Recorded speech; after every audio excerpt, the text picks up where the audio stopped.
Hey, this is me just shouting back out at BR Tidwell 55, back on the whole comment of free speech and so on. Okay, this is as far as this is like going down the what kind of censorship is good, what kind of censorship is bad route.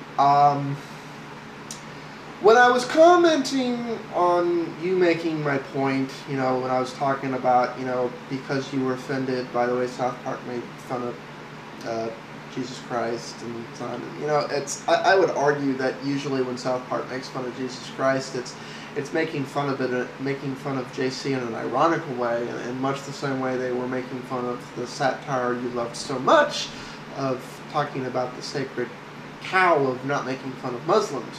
It's the United States, whether official or unofficial, is becoming, if it hasn't already, a Christian nation. And the sacred cow in the States is, well, we don't talk badly about Christianity. I find it ironic that most Americans want to kind of shade away from that topic. But, that's, our national motto has become, "In God We Trust." We have national days of prayer. It's like, we're a good Christian nation. We're just many different types of Christianity, except for those of us who aren't Christians. Those people are the odd man out, and I dare say at times this country goes out of its way to make them feel very uncomfortable for not being good Christians. Which is why I kind of chuckle when I hear things about, oh, we're going to protect the religious minority abroad. I'm like, we can't even do that within the borders of our own country. And I'm not belittling the armed forces or anything. That is a political issue. That has nothing to do with the armed forces. I have an overwhelming amount of respect for the armed forces. However, that being said, there are some people in the armed forces who let's face it, they're still kids themselves. And they don't really have an appreciation for the responsibility being thrust upon them.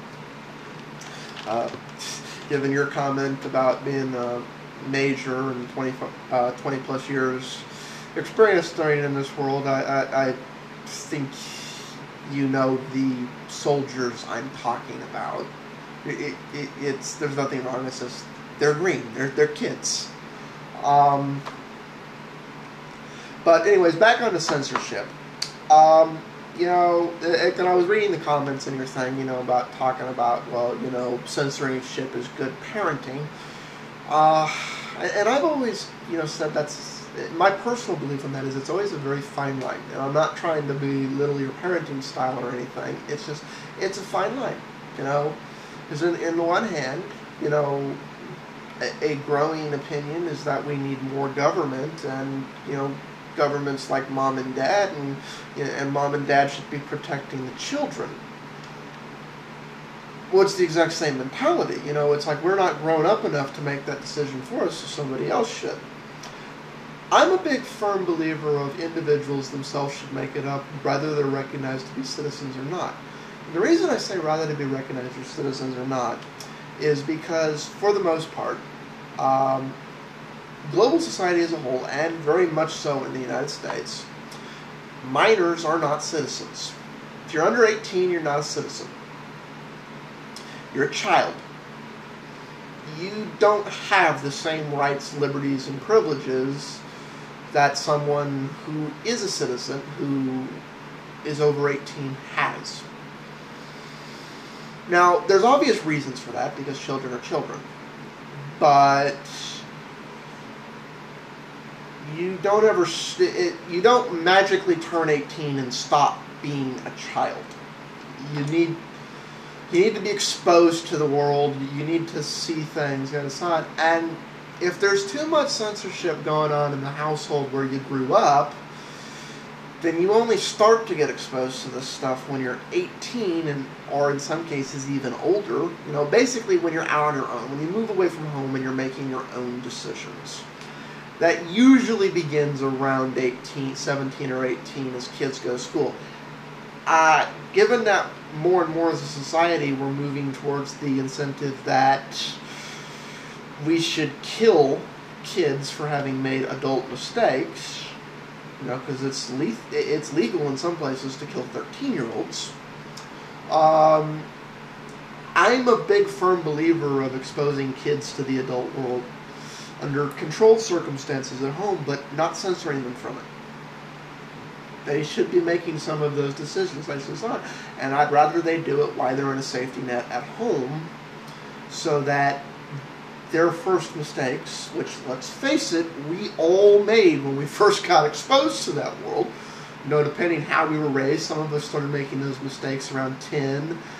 Some of us started making those mistakes around 19. Just depends how you were raised and what kind of parents, progenitors, or guardians you had. And the reason I use all those terms is because all the biological relationship in the world does not a parent make. And you can have no biological relationship to somebody and very much be their family and parent. A parent is a hell of a lot more than a biological relationship.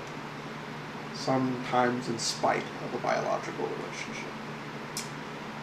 So, you know, that's the thing on that. And what I was commenting on in general when I was sniping at BR Tidwell, and people have pointed out, you know, it's a little unfair. And yeah, it is unfair, BR, but like I said, and you agreed, we if we're going to have this, let's have this debate. Let's not hold punches, let's not stun, let's throw them out and, you know, honestly reply to them. And what I was commenting on, when I was commenting on that, is, regrettably, it is human nature to not want to hear what they don't agree with.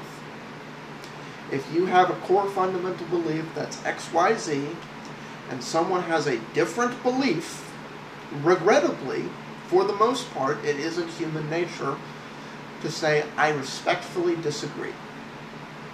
It's human nature to censor it, close the book, and say, it's not allowed here.